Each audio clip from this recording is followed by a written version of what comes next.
साहिब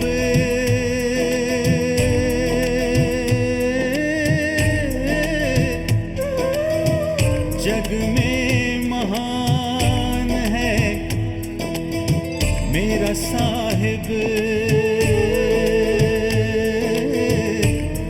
जग में महान है। तेरे चरणों में मेरी जान है, मेरा साहिब सत्य समान है। मैं बंदगी साहिब की करूं, मेरा साहिब ही भगवान है। साहिब जग में महान है। साहिब बंदगी, साहिब बंदगी, साहिब बंदगी, साहिब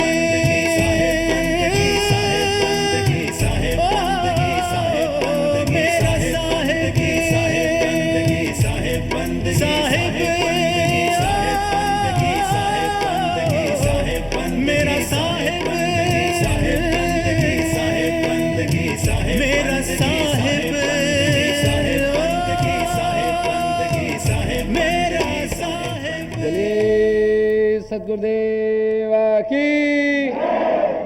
युगांडा का प्रेसिडेंट इदी अमीन, जिसको भी मृत्युदंड देता था, बड़ा क्रूर था। हथौड़ों से चौराहे पर खड़ा करके तब उसको मारता था। मारने के बाद उसका लहू पीता था।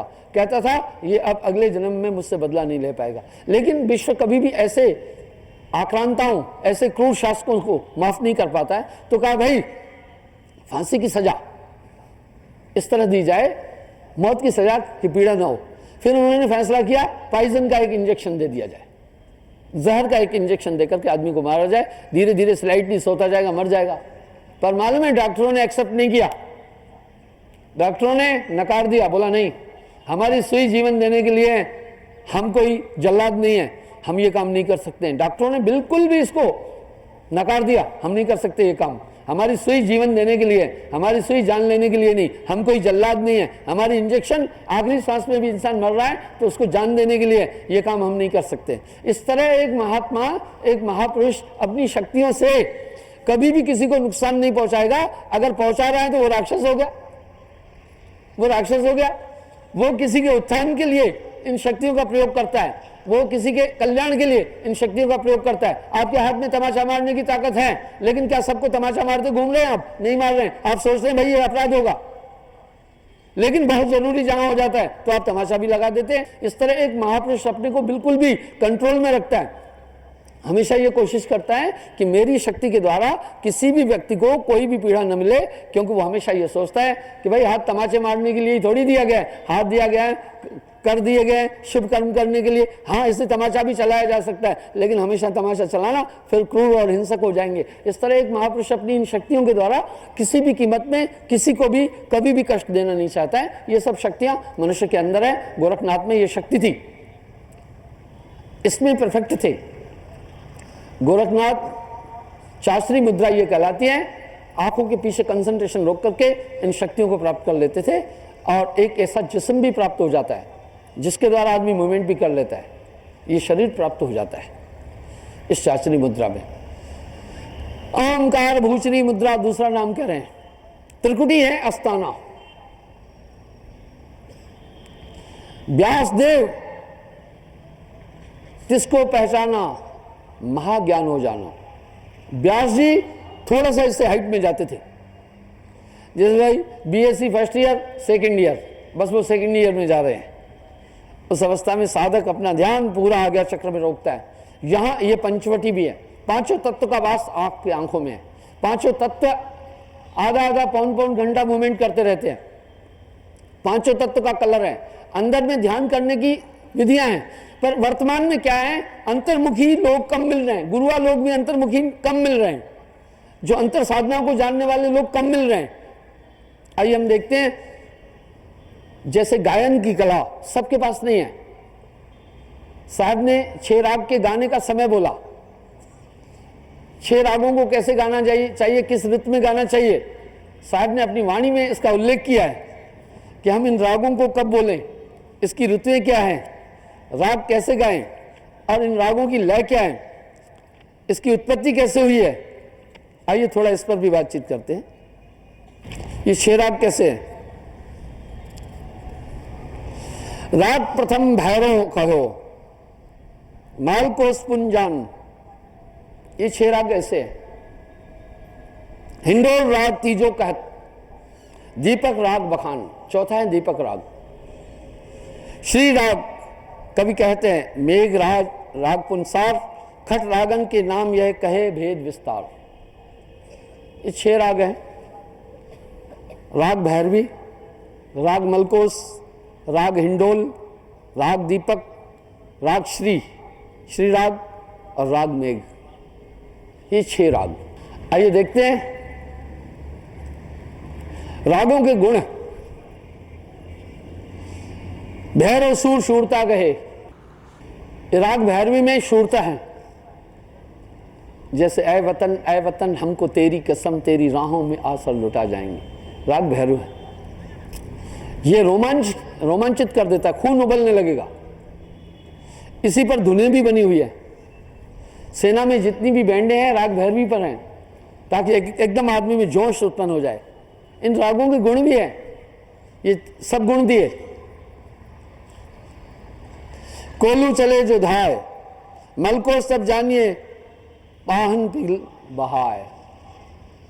ये राग मलकोस बहुत इनोसेंट हैं, पत्थरों को पिघाले, अर्थात हृदय को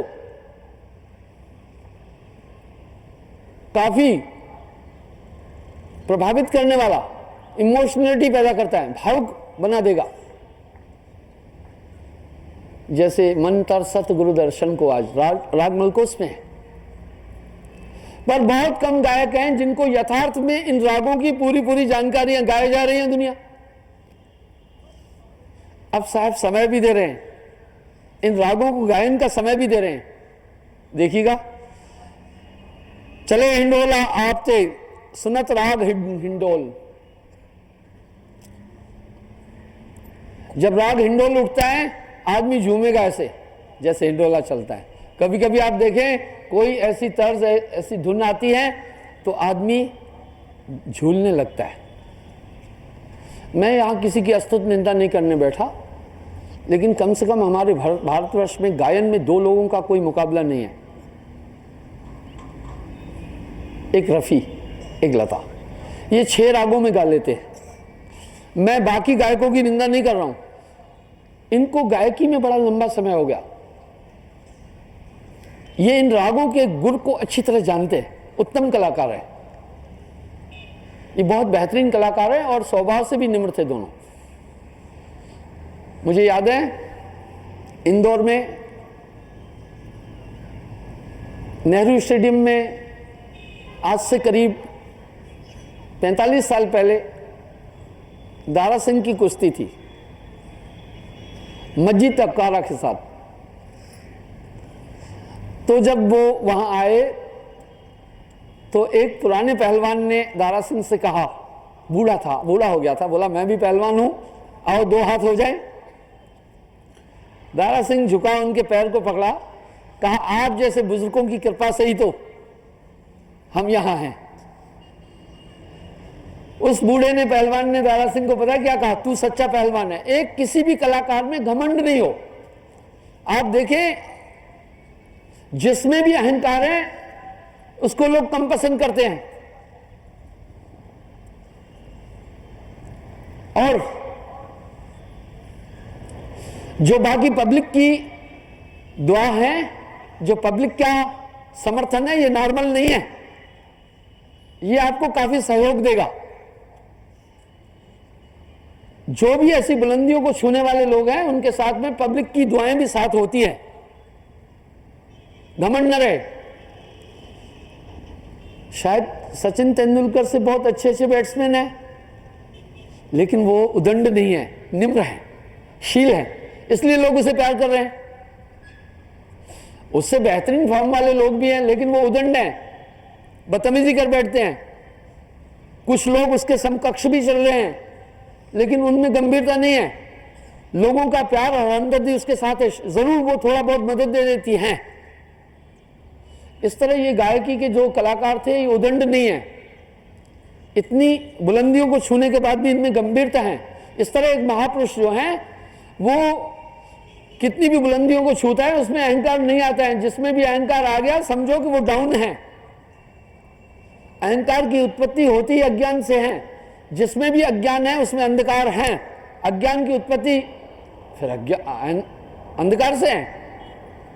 तो मैं राग पर बात कर रहा था, ये बेहतरीन गायकी का, जैसे मैं फिल्म तो देखता ही नहीं हूं, कभी कभी अखबार में कुछ पढ़ लिया, न मैं टीवी सीरियल देखता हूं कोई, ना अन्य चीजें, पर कभी कभी पढ़ लेते हैं, सुन लेते हैं आप सबके मुखारबिंद से।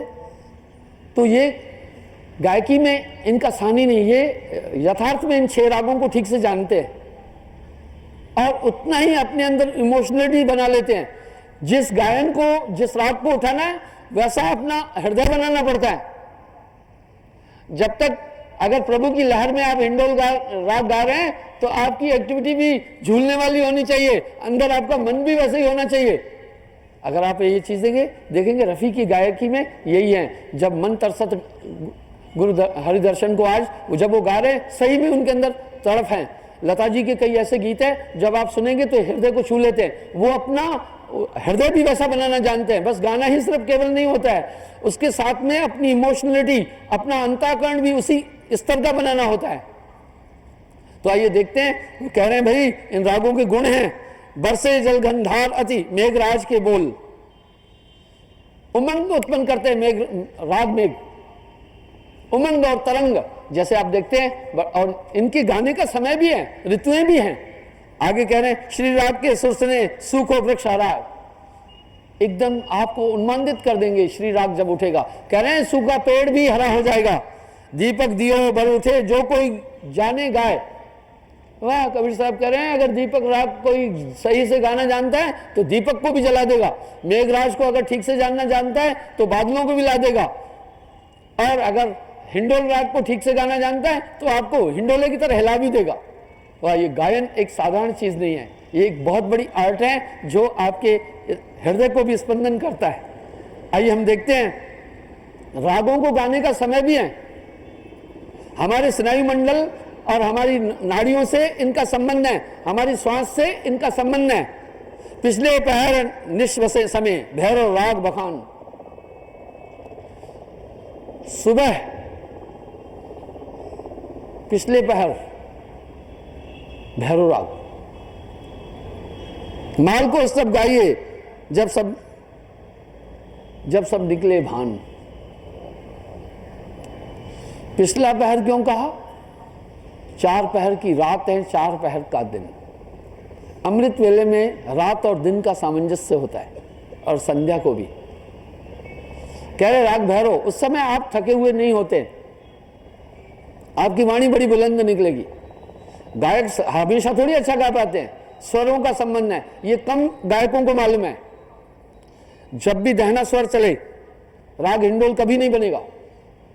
राग दीपक उठेगा उस समय राग भैरवी उठेगा, क्योंकि उस समय आप तेज जाएंगे। जब भी चंद्र स्वर चले तब आप राग मलकोस गा सकते हैं, राग हिंडोल गा सकते हैं। लेकिन बहुत कम लोगों को इन रागों की जानकारियां हैं। फिर आजकल तो संगीत भी ऐसा हो गया है, धड़ाम से ऐसे लगता है जैसे कोई शीशा फर्श पर हम, संगीत भी ऐसा ही हो गया है, न उसमें कोई राग है न कोई चीज है। गाना हिंद का, वाह भाई गाना हिंद का, भारत का गीत, इसका कोई साधन ही नहीं, क्योंकि यहाँ के लोग कला थी, 6 राग का ज्ञान था, इसलिए भारत जैसा गीत दुनिया के किसी भी कोने में नहीं है। क्योंकि उस लय से हमारे लोग इस नृत्य को, भारतनाट्यम, शास्त्रीय संगीत पर और कथकली आदि जो ये नृत्य हैं, ये पूरे उस रुचि, रंभा आदि के द्वारा ही प्रचलित हुए थे। आइए देखते हैं, एक पहर जब दिन चढ़े करे राग हिंडोल, यानी एक पहर दिन चढ़ जाए, जब 9 बजे के समय राग हिंडोल गाना। क्यों? आप 9 बजे के टाइम पर आप देखना मोस्टली आपका पेट खाली है और आप भोजन ठूसा हुआ है, आप नहीं गीत गा सकते हैं, क्योंकि कुछ इसके लिए भी व्यायाम की जरूरत पड़ती है, प्राणों का व्यायाम करना पड़ता है। गायन में कुछ मूलाधार चक्र से भी साउंड खींची जाती है, कुछ पेड़ू से खींची जाती है, कुछ हृदय से खींची जाती है, कुछ कंठ से खींची जाती है, कुछ तालू से ली जाती है, कुछ नासिका से ली जाती है। किस समय इसको आरोह अवरोह देना है, किस तरह घुमाना है, ये एक गायन एक बेहतरीन कला है। इसके लिए समय भी है। तो सुबह आप मोस्टली आपका पेट खाली है, जब पेट खाली है उस समय आप सभी स्वर खींच करके गा सकेंगे। रोटी खाने के बाद आपका गायन, जो गायक लोग हैं वो मेरी बात समझ रहे होंगे, गीत नहीं जम पाएगा। कह रहे ठीक दोपहरी के समय दीपक के सुर बोल रहे हैं, दीपक गान उस समय गाना है दोपहर जब हो जाए, उसके लिए तपिश की जरूरत होती है, उस समय तपिश की जरूरत होती है। मूंगफली सर्दी में क्यों खाता है आदमी, चने और मूंगफली गर्मी में नहीं खा रहा है? क्योंकि उनकी तासीर गर्म है। हमारा अंतर जो स्टोमक है वो डिमांड करता है कि ला भाई मूंगफली खाना है, ला भाई चने चबाने हैं, ला भाई वो गजक खानी है, क्योंकि ये सब गर्म है उस समय। इस तरह उस समय आपका अगर गाने की इच्छा हो तो कह रहे हैं भाई दोपहर के समय राग दीप उठाना। मेघराज तभी भलो जब है मेघ बरसा है। कह रहे मेघराज उस समय गाना कि जिस समय पवने ऐसी चल रही हो, सावन का महीना पवन करे शोर आदि, ये राग मेघ में है। तो पुराने जो संगीतकार लोग थे उनको ये भी मालूम था, वो इन गुरुओं को जानते थे, और कलाकार भी बड़े अच्छे अच्छे थे। मैं ये नहीं कह रहा हूं कि अभी नहीं है कलाकार। आगे कह रहे हैं बसंत ऋतु में, अब इनके लिए ऋतुएं भी हैं, स्पेशली इन गीतों के लिए ऋतुएं भी हैं। फागुन में ये राग सब जागत आठों धाम, लेकिन फागुन के महीने में कभी भी राग गा लेना, हेमंत ऋतु में कोई भी राग गा लेना, जमेगा। और जिस समय आपकी सुषुम्ना नाड़ी ऊपर की खुली है, जब आपकी चंद्र नाड़ी चल रही है बाईं, आप देखें एक समय पर एक नाड़ी चलती है, बायां स्वर चल रहा है, उस समय समझ लेना आपका चंद्र नाड़ी, आप शांत होंगे, आपकी नेचर भी शांत होगी उस समय, आप मध्य होंगे, चांद शीतल है उस समय, राग मलकोस राग हिंडोल बहुत टाप उठेंगे। अगर राग हिंडोल आप उठा रहे हैं और दहना स्वर चल रहा है सूर्य नाड़ी, तो आप चाहे कितना भी बेहतरीन लता जी भी होगी ना, तभी भी अगर ये स्वर चल रहा है ना तो राग हिंडोल नहीं जम पाएगा। इसलिए कुछ कुछ कलाकार इतने गहरे हैं, तानसेन आदि, उन्हें इन स्वरों का भी ज्ञान था, इसलिए वो सुषुम्ना नाड़ी को खोल करके तब गायन शुरू करते थे। ईंडा को पिंगला में लेकर के सुषुम्ना खुल जाती है। जब ये मध्य की नाड़ी सुषुम्ना खुलेगी, जो नहीं गाना जानता है उसका भी दिल करेगा, वो भी गुनगुनाने लगेगा, वो भी चाहेगा कुछ गाऊं। कभी कभी आप देखते हैं आपकी तबीयत करती है कुछ गाएं, वो सुषुम्ना नाड़ी खुल जाती है, उस समय हर एक राग, ये किंग नाड़ी है, जब ये नाड़ी खुल जाती है हर एक राग आप गा सकते हैं, आप हर एक राग गा सकते हैं जब ये नाड़ी चल जाती है। कह रहे हैं भैरव शरद सुसुर शिशिर और हिंडोल बसंत, राग भैरव शरद ऋतु में और शिशिर ऋतु में, इसलिए 6 ऋतुओं के लिए 6 राग है। और हिंडोल बसंत, राग हिंडोल बसंत ऋतु में, हर ऋतु 2 महीने की है, हर ऋतु 2 महीने की है, 6 ऋतु 12 मास, हर ऋतु 2 महीने की है, इसलिए बसंत। इस तरह साधन में भी जब साधक बैठे उसने ये ध्यान देना होगा पहले, अगर चंद्र नाड़ी खुली है आप ध्यान करेंगे, आपको एकदम दिल करेगा अभी उठूं अभी उठूं अभी उठूं, आपका ध्यान नहीं जमेगा। अगर ये नाड़ी चल रही है आप ध्यान में बैठ जाएंगे, आप सो जाएंगे, शर्तिया सो जाएंगे, आपको नींद आएगी, चंद्र नाड़ी आपको सुला देगी, ये शीतल है। इसलिए ईंडा के घर पिघला जाए सुखमन नीर रहे ठहराई, ओहन सोहंग तत्व विचारा बंकनाल में करे संभारा। भैया एक बॉक्सर की जो कोचिंग लेता है सिर्फ मुक्का मारना नहीं सीखता है, मुक्के को बचाना भी सीखना पड़ता है, मुक्के को सहना भी सीखना पड़ता है। इस तरह साधन की कई प्रक्रियाएं इस शरीर के अंदर बिना एक पूर्ण गुरु के सानिध्य के जाना ही नहीं, बड़ी त्रुटि है। इस तरह अगर आप ये नाड़ी चल रही है ध्यान में बैठोगे पक्का शर्तिया नींद आ जाएगी, आपकी इच्छा होगी सो जाऊं सो जाऊं सो जाऊं। अगर ये नाड़ी आपकी चल रही है आपकी तबीयत होगी उठ जाऊं उठ जाऊं उठ जाऊं, मसलेंगे आप। इसलिए जब सुषुम्ना नाड़ी चलेगी आपकी सुरती भी जमेगी। इसलिए ईंडा के घर पिंगला जाए सुखमन नीर रहे ठहराई, ओहम सोहम तत्व विचारा बंकनाल में किया समारा। साहब की वाणी में बहुत बड़ी फिलॉसफी है। इस तरह जब ये मध्य में नाड़ी खुलती है तब जाकर साधक उस रूट पर आ जाता है। साहिब मेरा, मेरा साहिब मेरा।